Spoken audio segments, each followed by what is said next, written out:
morning mga buddy! Panibagong araw, panibagong vlog na naman. Samahan nyo kami at magluluto tayo ng tinola. Let's go! Kasama ko si Tutoy sa Ining. Pupunta kami ng Talipapa para bumili ng manok at ibang mga sangkap. Kamaya na ulit.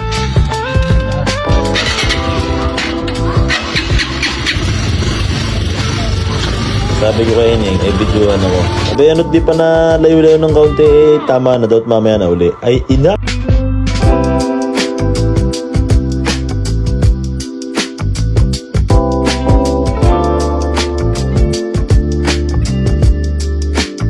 Dini sa Kalia ay malapit lang ang Talipapa. Kaya pag may nakalimutan kang bilhin sa palengke or kung ano man sa bayan, huwag ka na mag-alala at pwede din naman lakarin.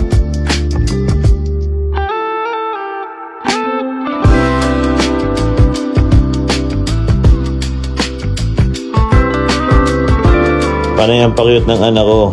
Ito naman si Tutoy. Gusto lagi katikot ko at siya din magdadrive. Mamaya tuturuan natin mag-drive ng tricycle.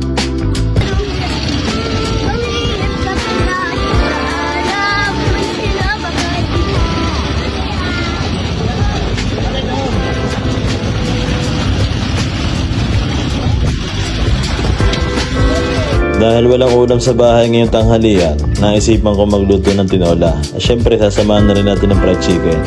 Bibili tayo ng manok, wala tayong sibuyas, kaya bibili din tayo.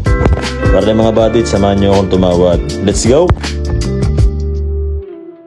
3 quarter leg ang hinahangat kong bilhin at siyang ang aking gagayatin para sa pamprito at pantinola. Alright?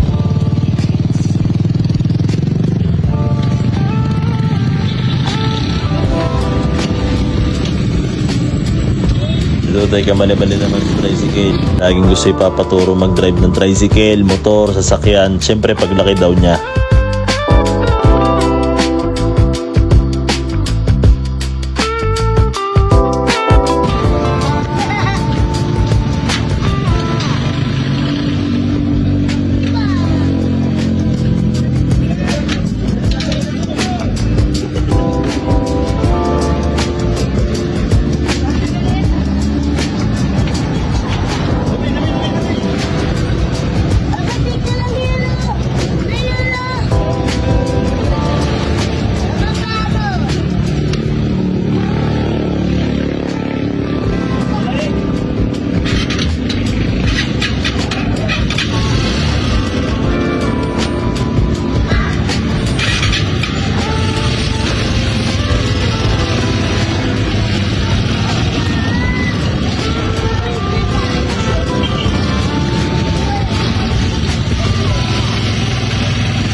Dalas-dali na at kalkulado kong oras. Umalis kami ng bahay ng 11:30 at target ko makapagluto bago mag 12:30 para makakain na mga bata.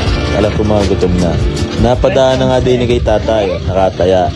Buti na nga lang at napadaan na para hindi na siya pupunta sa amin sa bahay. Nakaabot na pala siya dyan. Kala ko hanggang Kalia lang. Nararamdaman daw tatama. Panalangin na lang para kay tatay. Kaya kay Kuya. Daming comment ng Eming ko eh. Inaama na.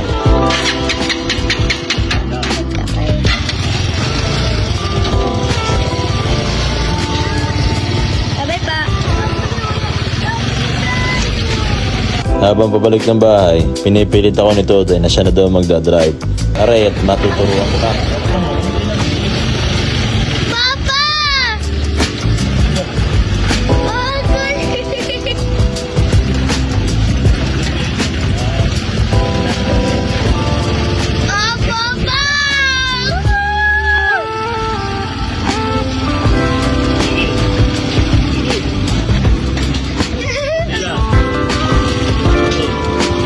Ang galing!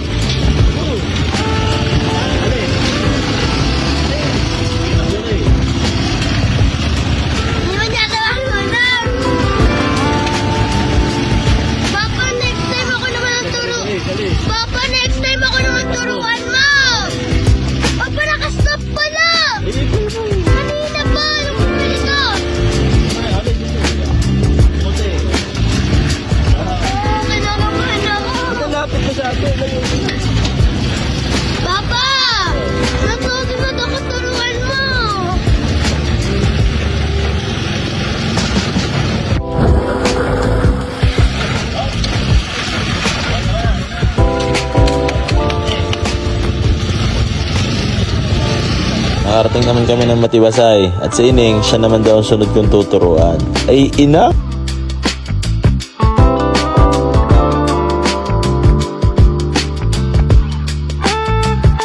Nag-video sa akin.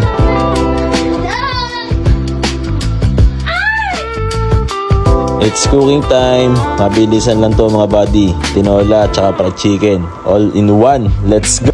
Sa inyo mga buddy, pag nagtitinola kayo, ano nilalagay niya? Papaya o sayote? Comment nga kayo. Stretching muna bago tikman ng tinola. Walang talbos ng sili, kaya malunggay ang nilagay ko. Let's go! Kain na!